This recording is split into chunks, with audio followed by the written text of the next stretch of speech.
اللهم صل وسلم على الرسول وآل النبي العظيم. En el nombre de Dios, el compasivo, el misericordioso, la paz de Dios sea con todos los profetas, las bendiciones y la paz sean con Muhammad ibn Abdullah y su purificada familia, la paz sea con todos ustedes. Felicito a todos los musulmanes en este día en que se conmemora un nuevo aniversario del nacimiento de la honorable hija del profeta del Islam, Fátima Zahra alayha salam, y felicito especialmente a las mujeres musulmanas por conmemorarse en esta ocasión el Día de la Madre y de la Mujer Musulmana. La pregunta es, ¿por qué considerar el aniversario del nacimiento de Fátima como el Día de la Mujer Musulmana? Bueno, uno de los temas importantes para tener en cuenta en nuestra vida, y a lo cual se hace referencia en muchas aleyas del Corán y en las narraciones islámicas también, es el tema de elegir un modelo y ejemplo a seguir. El Sagrado Corán nos enseña a quienes tenemos que seguir y a quienes no. Por ejemplo, mencionaré algunas aleyas que nos menciona el Corán y al final me referiré a Fátima como paradigma de la mujer musulmana. Entonces, ¿cuáles son los modelos que tenemos que seguir y cuáles no? Si buscamos la palabra en árabe tabi'a en el Corán, que significa seguir, podemos extraer muchos puntos interesantes. Por ejemplo, primero me voy a referir a las aleyas donde el Corán nos dice a quienes no debemos seguir. Buscando este término, por ejemplo, en el Corán, en la aleya 116 de la sura Los Rebaños, dice: si obedecieras a la mayoría de los que están en la tierra, te extraviarían del sendero de Dios. Solo siguen conjeturas, no hacen más que especular. Dice el Corán en árabe: in yattabi'una illa dhann. Solo siguen conjeturas, suposiciones. O sea, suponen, creen, conjeturan, se imaginan que tal o cual cosa es así. Pero no, el Corán tacha de incorrecto el hecho de seguir las suposiciones, las conjeturas, en otras palabras, en creer en cualquier cosa que uno escuche sin que tenga una base lógica o sin que surja de una fuente confiable. En otra aleya, el Corán rechaza el hecho de seguir a las pasiones del alma y a los deseos incontrolados. Dice en la aleya 176 de la sura Al-A'raf, respecto a alguien que según el Corán se contó entre los descarriados, dice: se aferró a la tierra y siguió su pasión, y en la aleya siguiente dice: qué mal ejemplo dan, sa'a mathalan. Nuestros deseos incontrolados nos dicen que hagamos tal o cual cosa. A veces son las pasiones del alma las que nos ordenan qué hacer. Pero no, esto también el Corán lo rechaza porque hace que la persona quede atada y aferrada a este mundo y no se eleve como ser humano.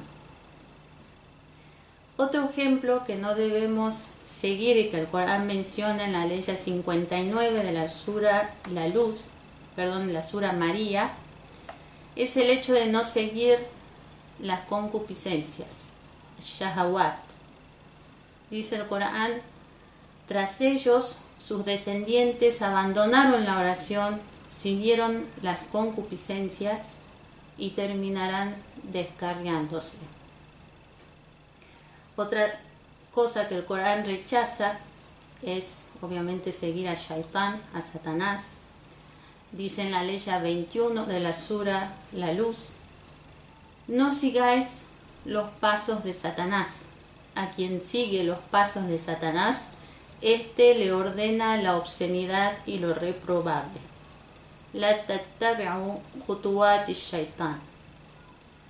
Seguir lo que ordena Satanás ocasiona obviamente la ruina, la decadencia de la persona. La quinta cosa que mencionaré hoy sobre a las que no hay que seguir es a los opresores. Dice el Corán en la Aleya 97 de la Sura Hud: pero ellos siguieron la orden del faraón, y la orden del faraón no era correcta, o sea, esta orden no llevaba por el buen camino. Fattabi'u amra Fir'aun wa ma amra Fir'auna birashid. Aquí el Corán nos enseña que seguir las órdenes de opresores como el faraón que vivió en épocas de Moisés no nos lleva al buen camino, a la guía y a la rectitud. Y en la Aleya 59 de la misma sura nos dice respecto al pueblo de Ad, a los aditas, que es un pueblo que el Corán nos cuenta que Dios castigó. Dice: y siguieron las órdenes de todo tirano contumaz. Wattaba'u amra kulli jabbarin anid. Entonces, como vemos según el Corán, no tenemos que seguir ni las suposiciones y conjeturas, ni nuestras pasiones, ni nuestras concupiscencias, ni a los opresores, ni a Satanás. Por supuesto hay otras aleyas que también nos enseñan a quiénes más no seguir, pero estas que mencioné sirven como ejemplo. Muchas veces nos equivocamos al momento de seguir o imitar a alguien, cuando algunos ven, por ejemplo, que una costumbre, un hábito se volvió normal, común en la sociedad. Dicen: yo también voy a hacer esto, pero bueno, esto no es bueno, hacer algo solo porque todos lo hacen, sin analizar si es nocivo para mí, si eso me va a acarrear algún bien o no. No está bien. A veces se difunde en la sociedad una costumbre, un hábito incorrecto, y bueno, no porque alguien famoso, por ejemplo, lo haga, yo también tengo que hacer. Bueno, también hay casos en que una persona no tiene ningún tipo de conocimiento, ni valores humanos, ni ética, y solo porque tiene riquezas llega al poder. Esta persona con poder llega a veces a ser modelo o ejemplo para algunas personas que quieren llegar a ser como él. Sin embargo, seguirlo o tratar de imitarlo y enfocarse en tratar de llegar a ser como esta persona no lleva más que por mal camino. Bueno, ahora la pregunta es: ¿a quién debemos seguir entonces? ¿Qué nos dice el Corán respecto a esto? En la Aleya 66 de la Sura La Caverna o la Cueva, el Corán nos narra que Moisés le preguntó a uno de los siervos de Dios a quien Dios, o sea, a este siervo Dios le había enseñado una ciencia, que por supuesto se narra que este siervo a quien se refiere Dios en esta Aleya es a quien llamamos Al-Khidr. Bueno, Moisés le preguntó: ¿puedo seguirte para que me enseñes algo de la rectitud, de la guía, del rushd que se te ha enseñado? هل أتبعك على أن تعلمني مما علمت رشدا. Moisés aquí le pregunta al Khidr: ¿me dejas seguirte? ¿Por qué le pregunta esto? Porque en el hecho de seguirlo a él hay rectitud, hay guía, es seguir por el buen camino. Y bueno, aquí observen, si comparamos esta Aleya que dice que en el hecho de seguir a esta persona hay rushd, rectitud, guía.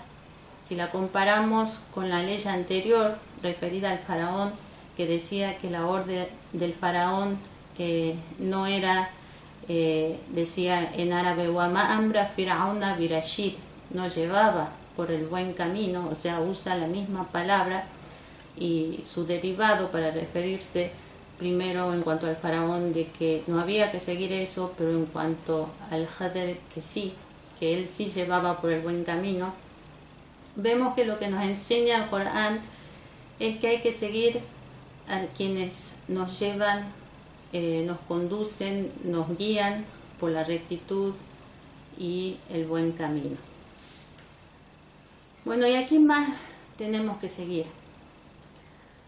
Hay otra ley en el Corán que dice: قَدْ كَانَتْ لَكُمْ أُسْوَةٌ حَسَنَةٌ فِي إِبْرَاهِيمَ. Hay para vosotros un buen ejemplo o modelo en Abraham. En otra ley el Corán nos dice: لَقَدْ كَانَ لَكُمْ فِي رَسُولِ اللَّهِ أُسْوَةٌ حَسَنَةٌ. Ciertamente tenéis un buen ejemplo, un buen modelo en el mensajero de Dios, es decir, en el profeta del Islam. Entonces, ¿a quién seguimos? Dice el Corán en la ley 20 de la Sura Yasin: Ya qaum, ittabi'u al-mursalin. Oh pueblo, sigan a los mensajeros, es decir, a los mensajeros y profetas de Dios. Y seguidamente dice: seguid a quienes no os piden recompensa y están guiados. Ittabi'u man la yas'alukum ajran wa hum muhtadun.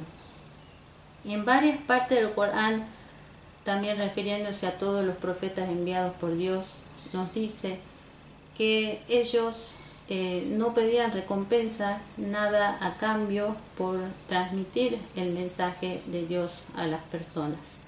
Por ejemplo, en la ley 51 de la Sura Hud, Dios le dice al profeta Hud que le diga a la gente: Ya qaum, la as'alukum alayhi ajra.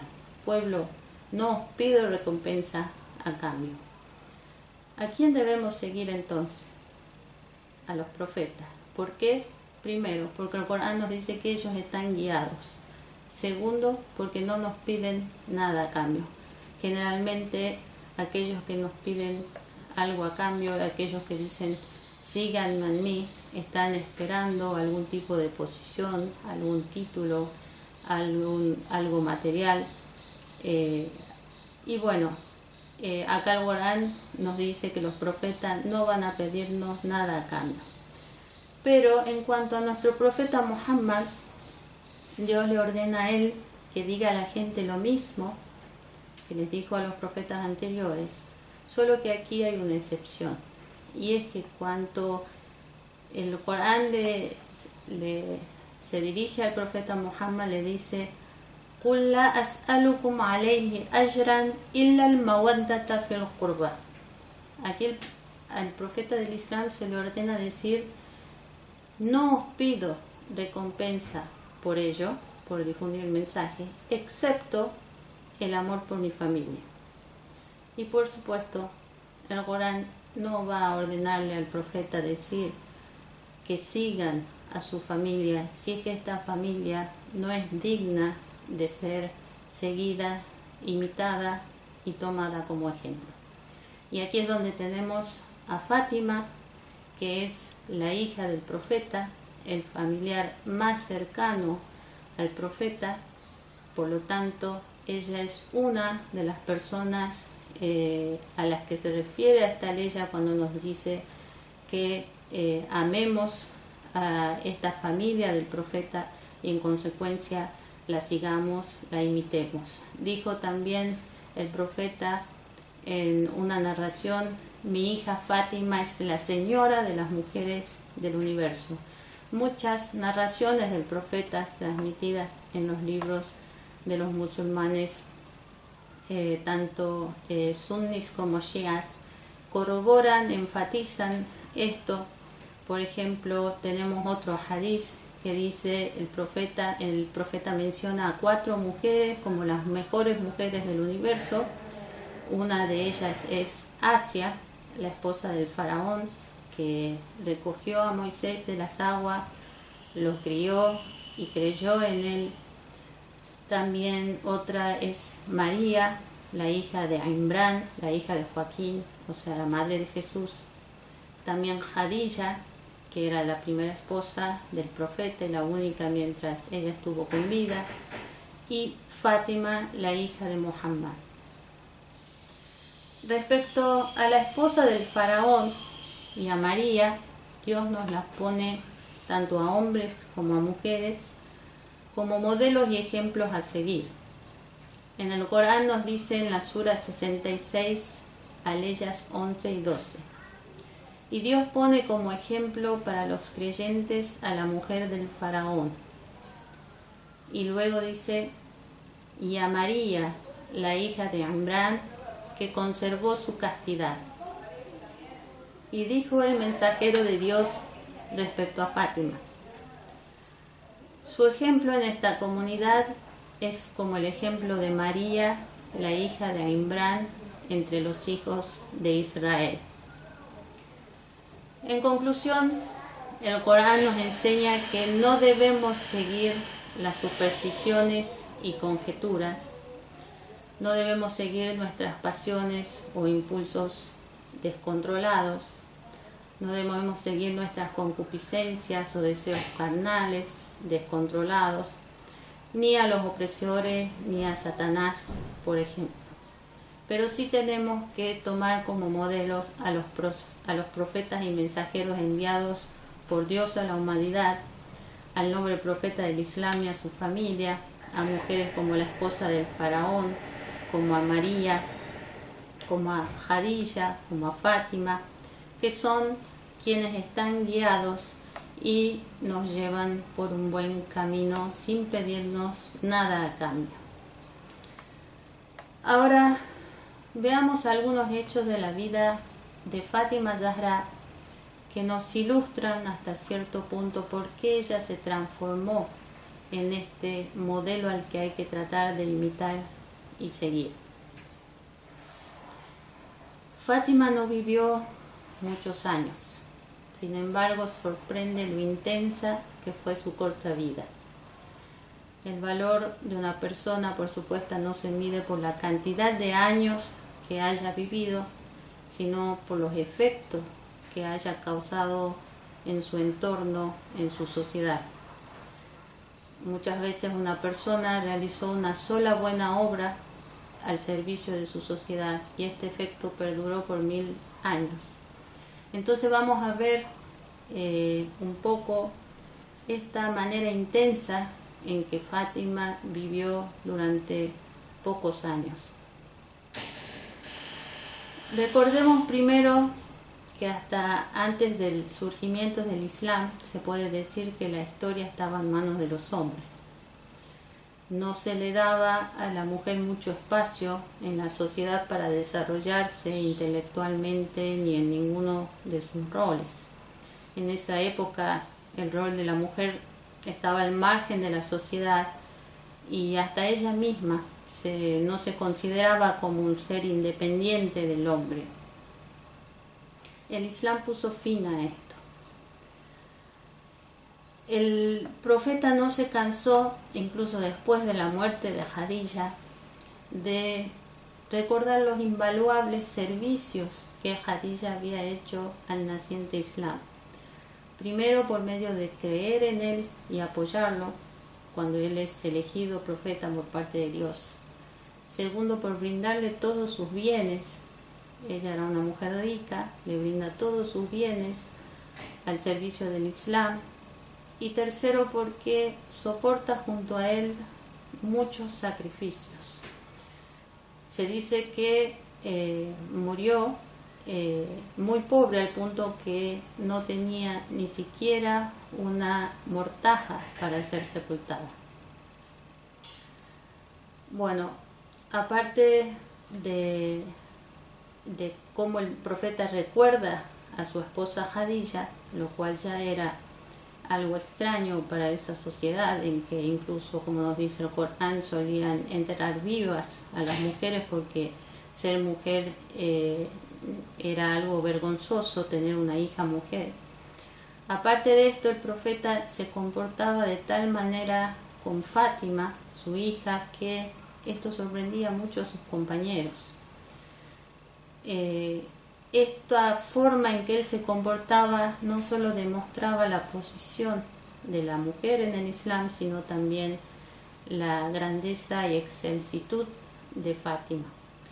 Se dice que cuando ella llegaba ante su presencia, él se ponía de pie, la recibía, le daba un beso en la frente y la hacía sentar a su lado.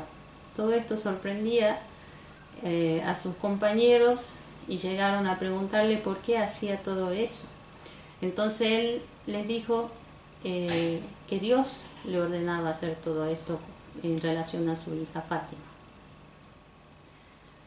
Fátima comenzó el periodo de su niñez de una manera que ella sentía las dificultades del mensaje, la carga que su padre, el profeta del Islam, tenía que sobrellevar para difundir este mensaje.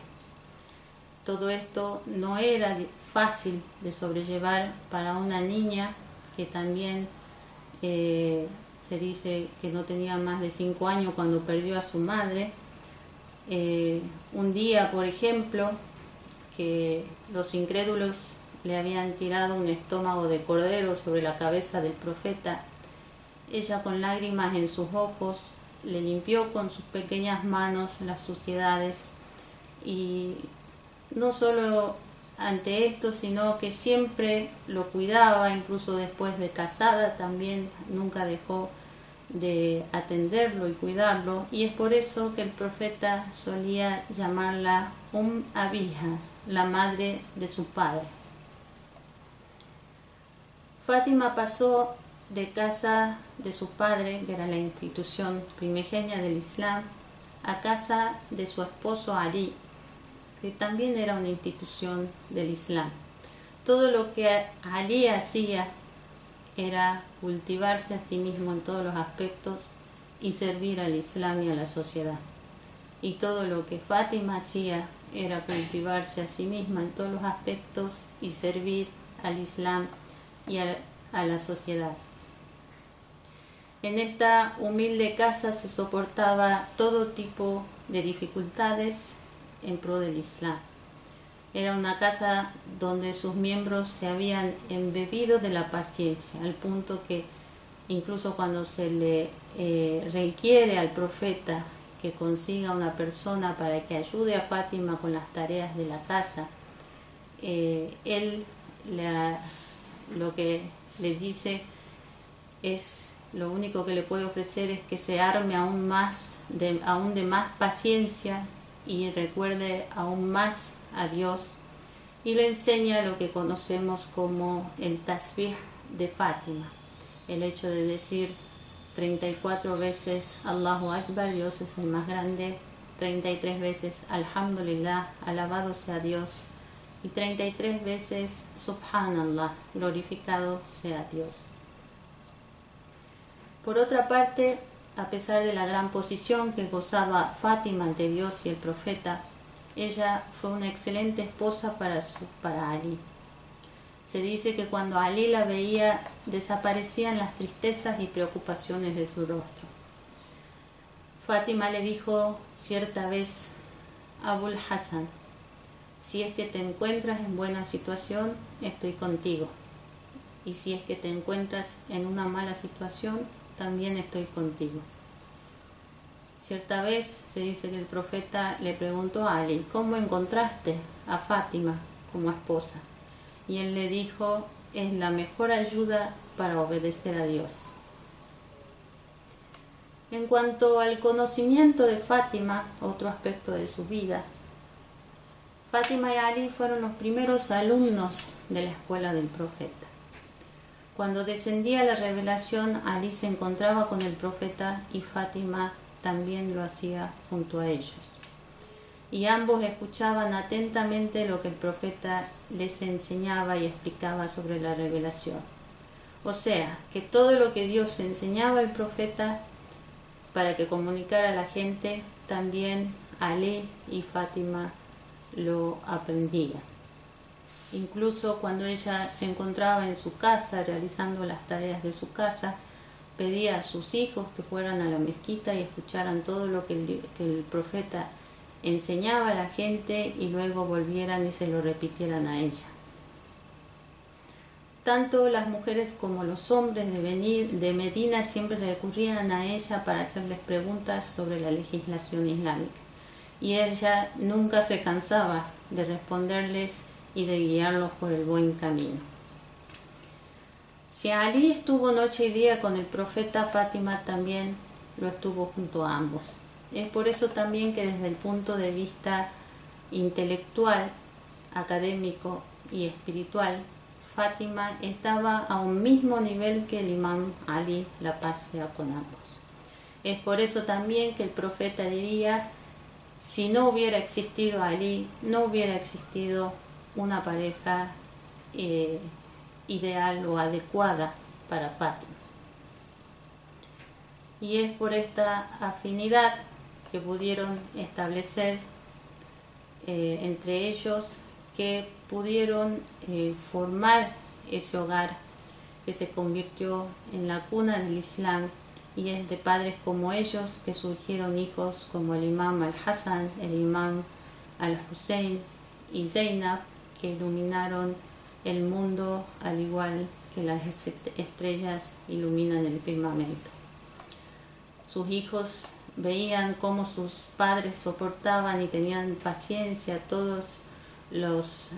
soportaban todos los problemas y dificultades, las opresiones que les hacían, y veían cómo todos lo soportaban pacientemente en conveniencia del Islam y para poder difundir el Islam.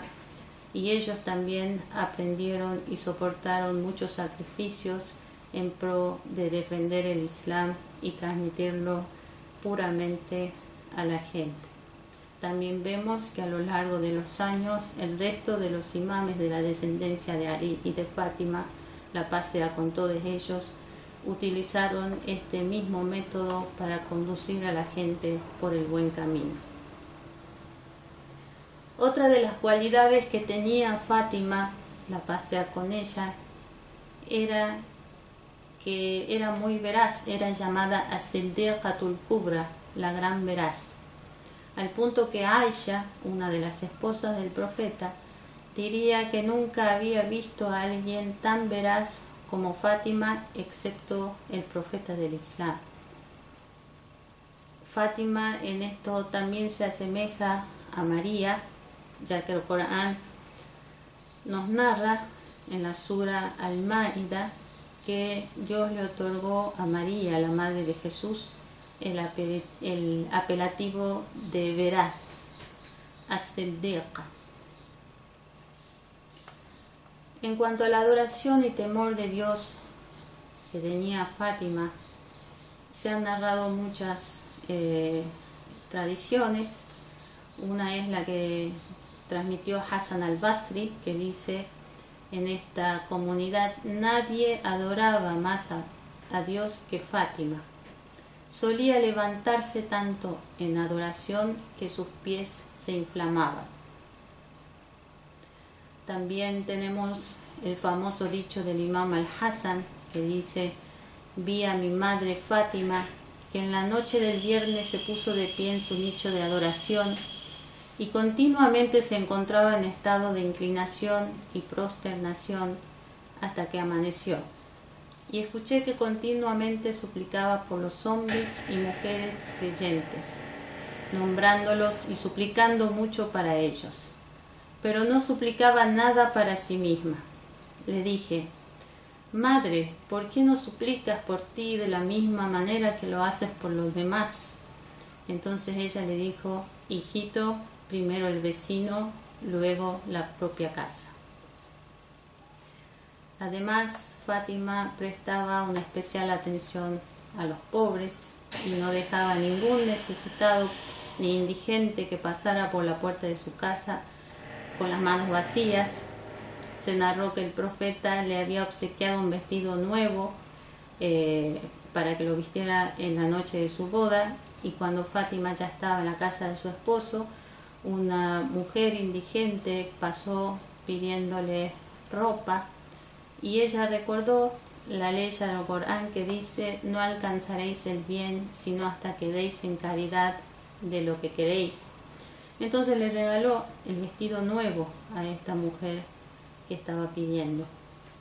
De esta manera, por este ejemplo y también por otros que nos da el Corán respecto al altruismo de Fátima, podemos ver que ella es la corporización de la ley coránica que dice وَيُؤْثِرُونَ عَلَى أَنفُسِهِمْ وَلَوْ كَانَ بِهِمْ خَصَاصَةٌ, que significa y les prefieren a sí mismos, o sea, prefieren a los demás, aunque se encuentren en una extrema necesidad. Y este es el amor humano profundo que toma en cuenta primero al prójimo y luego a uno mismo. Cuando tras la muerte de su padre las tierras de Fadak que él le había obsequiado, así como el derecho al califato que tenía su esposo Ali, le fueron usurpados y su propia casa y ella misma fue objeto de transgresión, Fátima se valió de diferentes métodos para defender y reclamar sus derechos. Se dice que ella se puso de pie sola en la mezquita frente a los hombres y mujeres allí presentes y argumentó y disertó para defender sus derechos. Y lo hizo de tal manera, y en el contexto de esta jutba o discurso también, se expresó tan elocuente y bellamente que se dice que nunca antes en la historia de los árabes una mujer se había expresado de esa manera.